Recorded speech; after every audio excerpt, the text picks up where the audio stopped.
Assalamualaikum warahmatullahi wabarakatuh. Waalaikumsalam warahmatullahi wabarakatuh. Izin sebentar ya Bu, saya Iya, ingin perkenalan dulu. mhm. Baiklah, perkenalkan nama saya Deki Sardi, calon guru penggerak angkatan ke-11 Kabupaten Muara Enim. Di sini saya akan coaching dengan kepala sekolah, yaitu salah satu kepala sekolah TK Aisyah di Desa Sukamerindu.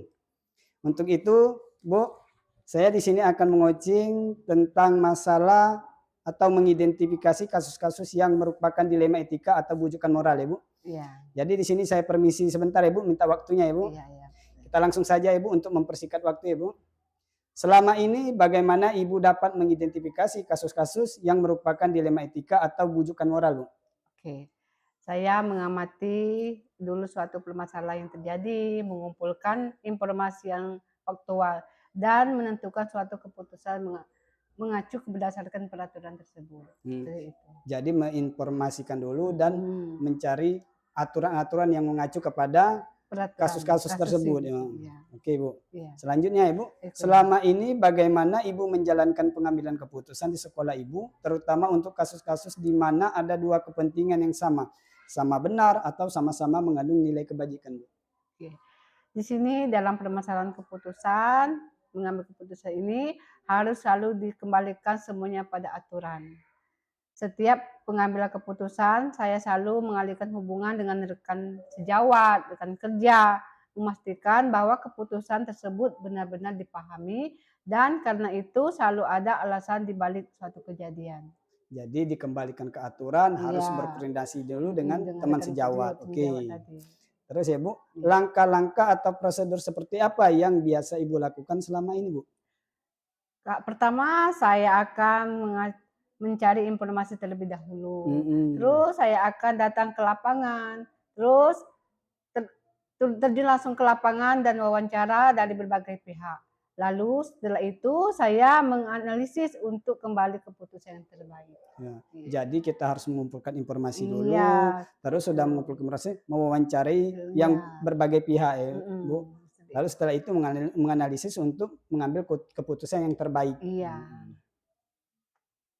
Yang selanjutnya ya Bu, Oke. hal-hal apa saja yang selama ini Ibu anggap ya Bu, Ibu anggap efektif dalam mengambil keputusan pada kasus-kasus dilema etika Bu? Kalau saya merasa suatu pengambilan keputusan itu efektif apabila dilakukan dengan spontanitas, tergantung objek permasalahan yang di lapangan.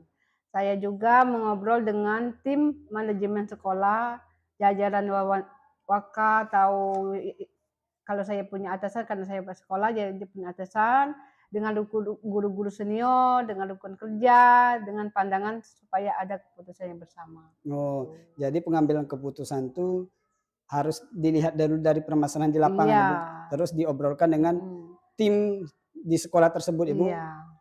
Oke. Selanjutnya Ibu, hal-hal apa saja yang selama ini merupakan tantangan dalam pengambilan keputusan pada kasus-kasus dilema etika Bu? Tantangan yang dihadapi dalam pengambilan keputusan apabila kurang bisa diterima. Tentu saja kita harus bisa meyakinkan orang-orang yang terlibat dengan keputusan kita tersebut. Yang pastinya kita harus meyakinkan orang-orang yang terlibat terlebih dahulu ya Bu? Iya. Oke. Selanjutnya Bu, Ya. apakah Ibu memiliki sebuah tata kala atau jadwal tertentu dalam sebuah penyelesaian kasus dilema etika Bu? Apakah Ibu langsung menyelesaikannya di tempat atau memiliki sebuah jadwal untuk menyelesaikannya? Bentuk atau prosedur seperti apa yang Ibu jalankan? Oke, kalau seperti itu kami tidak ada jadwal tertentu ya. Hmm. Tetapi pokoknya harus bisa diselesaikan dengan baik dan bisa mungkin selesai tidak begitu lama. Jadi harus selesaikan dengan baik walaupun tidak ada jadwal tertentu. Gitu. Oke, jadi tidak terjadwal ya Bu? Iya, tidak terjadwal. Terus ya Bu, adakah seseorang atau faktor-faktor apa yang selama ini mempermudah atau membantu Ibu dalam pengambilan keputusan dalam kasus-kasus dilema etika Bu? Kalau faktor-faktor yang memudahkan adalah berasal dari adanya dukungan jajaran wakil kepala sekolah dan guru-guru atau sejawat juga komite sekolah. Jadi Ibu selaku kepala sekolah dan guru-guru ya Bu? Iya. Jadi berasal dari dukungan dari warga sekolah Iya, ya Bu? warga Oke. sekolah. Selanjutnya Ibu, Iya. dari semua hal yang telah disampaikan, pembelajaran apa yang dapat Ibu petik dan pengalaman Ibu mengambil keputusan dilema etika, Bu?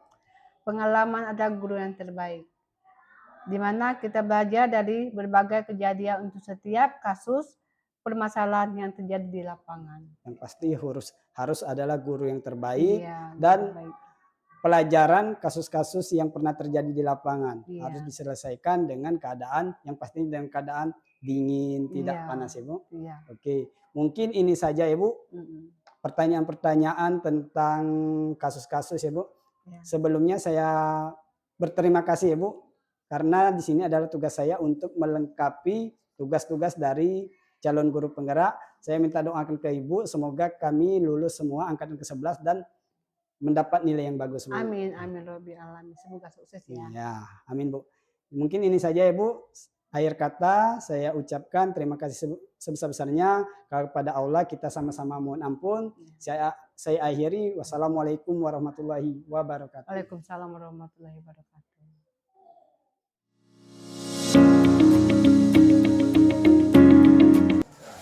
Assalamualaikum warahmatullahi wabarakatuh, Pak. Apa nih? Ada apa nih? Di sini, Pak. Di sini saya ada tugas dari CGP ya, Pak. Untuk menguji kepala sekolah atau mewawancarai kepala sekolah tentang kasus-kasus yang merupakan dilema etika atau rujukan moral, Pak. Tapi di sini sebelumnya minta waktu sebentar ya, Pak. Untuk bertanya kepada Bapak tentang masalah-masalah apa yang sering terjadi di sekolah ini, Pak. Kita mulai saja ya, Pak. Jadi Pak, selama ini bagaimana Bapak dapat mengidentifikasi kasus-kasus yang merupakan dilema etika atau rujukan moral, Pak? Oh, ini terkait yang kita bincangkan kemarin. Iya, Pak, benar. Apa dilema etika dan rujukan moral. Baik nih. Ngomong dikit nih, ada. Semenjak jadi kepala sekolah, baik mungkin dari hari pertama ke sini sampai sekarang atau kan sekolah sebelumnya, yang pasti kepala sekolah atau pimpinan dan pembelajaran di sekolah pasti berurusan dengan atau menghadapi berbagai permasalahan yang sulit diputuskan, baik dari dalam ataupun dari luar yang juga harus diketahui. Nah, namun apa ya, kita tuh memang harus memutuskan, pasti harus, karena nggak mungkin kok wakil-wakil nggak mungkin, apalagi guru nggak mungkin, apalagi kalau yang sudah berhubungan dengan kasus dilema etika, kemudian rujukan moral, ini pasti tidak jauh dari sini. Nah, yang jadi masalah kecepatan dan ketepatan. Nah ini loh, keputusan itu bisa cepat, tapi belum tentu tepat. Nah, tapi untuk mengambil sebuah keputusan yang tepat, memang tidak bisa semudah itu, tidak sesimpel yang kita bayangkan. Nah, jadi langsung memutuskan sesuatu tanpa mengidentifikasi masalah bisa langsung, tidak bisa langsung pasti intinya kayak gitu. Jadi kalau ada keputusan, kita harus identifikasi dulu masalahnya apa, kemudian mendengar masukan. Seperti itu sih. Jadi intinya Pak, kita harus mengidentifikasi masalah dan mendengarkan dari berbagai masukan-masukan dari berbagai pihak ya. Ya, kayak itu. Selanjutnya ya Pak. Selama ini bagaimana Bapak menjalankan pengambilan keputusan di sekolah, terutama ya Pak untuk kasus-kasus di mana ada dua kepentingan yang sama-sama benar atau sama-sama mengandung nilai kebajikan. Oke. Untuk dilema etika dan masih berkaitan dengan yang pertama tadi. Jadi identifikasi dulu masalah. Jadi kalau ada sebuah kasus masalah, identifikasi dulu. Nah, bagaimana soal kepala sekolah itu tidak bisa sih ngelihat itu cuma dari satu sisi. Dia harus pandai melihat situasi permasalahan itu dari berbagai sisi. Nah, kemudian setelah teridentifikasi baru kita hendak masuk ke kayak gimana nih, apa kasus ini, seperti apa. Saya dengarkan dulu, ya, saya dengarkan dulu dari wakil misalnya.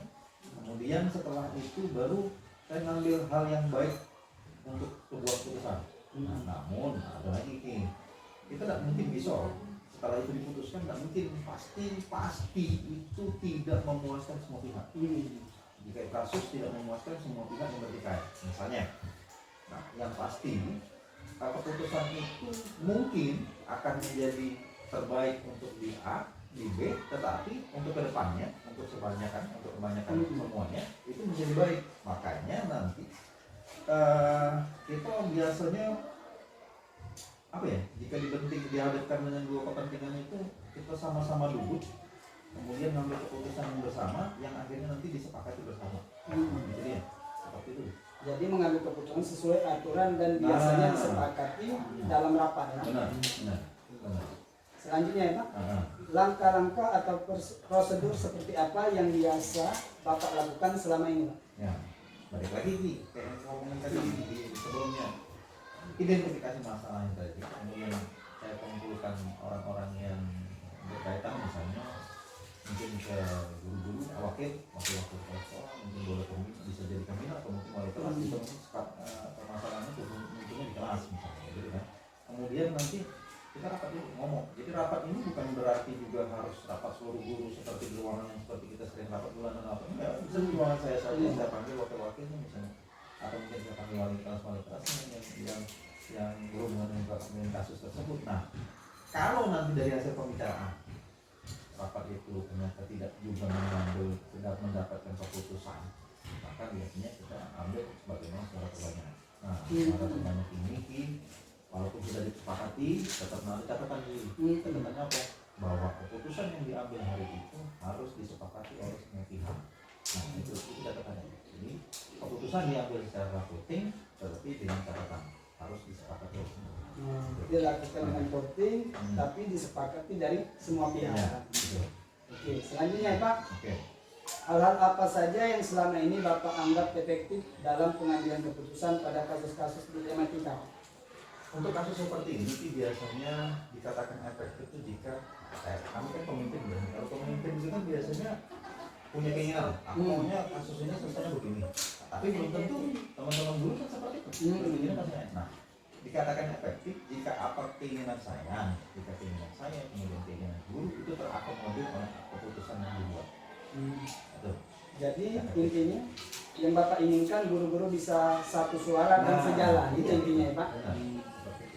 Nah, selanjutnya ya Pak, hal-hal apa saja yang selama ini merupakan tantangan ini Pak dalam pengambilan keputusan pada kasus-kasus dilematika Pak? Ini berat.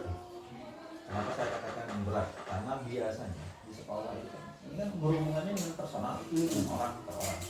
Dan pasti keputusan yang berhubungan dengan etika itu akan bersinggungan dengan permasalahan pribadi. Nah, salah kita membuat keputusan biasanya orang itu akan menyerang pribadi, kayak gitu kan.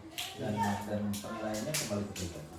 Jadi sebagai seorang kepala sekolah itu memang tidak bisa mengambil keputusan, tapi tidak bisa mengambil dengan keputusan yang dibuatnya kemudian tiba-tiba orang lain menyerangnya secara pribadi, dia memusuhi orang itu, enggak seperti itu.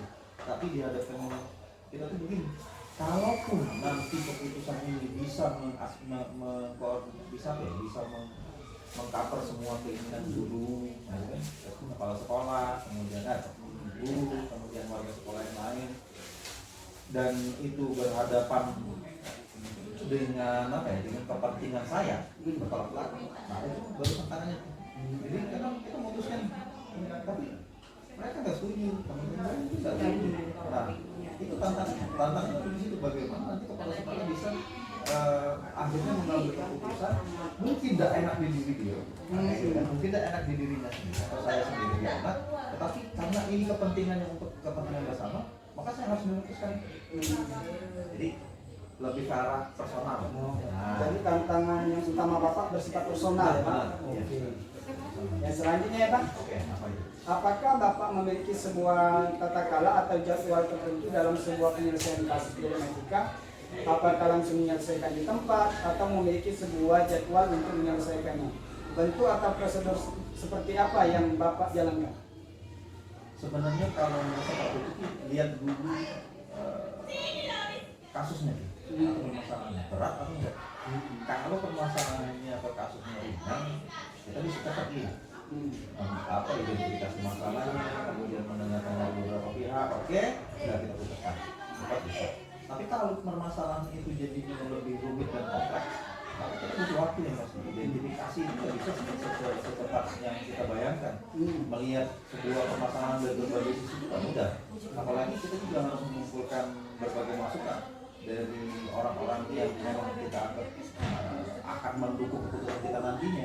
Setelah itu membicarakan dengan mereka, keputusan yang akan kita buat ini sudah baik dan sampai hasilnya akhirnya menyelesaikan. Jadi kembali lagi seperti yang saya sampaikan tadi, lihat dulu permasalahannya berat bisa, kalau ringan bisa cepat, tapi kalau berat kayaknya butuh waktu. Jadi tergantung dari ringan beratnya suatu kasus permasalahan ya Pak? Betul, iya. Oke. Selanjutnya ya Pak, Iya. adakah seseorang atau faktor-faktor apa yang selama ini mempermudah atau membantu Bapak dalam mengambil keputusan dalam kasus-kasus dilema etika? Dilema etika seperti yang saya sampaikan tadi, tantangannya adalah persoalan nanti.